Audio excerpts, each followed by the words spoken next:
Прво беше кажано дека на пратениците не било дозволено да влезат во Албанија, на 20 пратеници. Они тоа го кажа, но подоцна, значи, од албанска страна кажа дека уствари не биле они цел на оваа забрана, туку некој член од нивната група, и се направи приказ.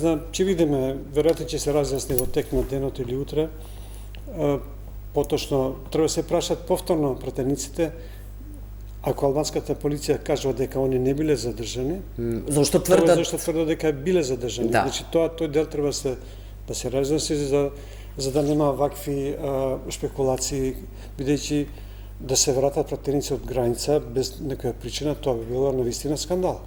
Но ако не било тоа што треба да се види што е некој лаже очигледно во оваа приказна или не кажува точно што се случило, и затоа настана една вака тема која што тек треба да се расчисти.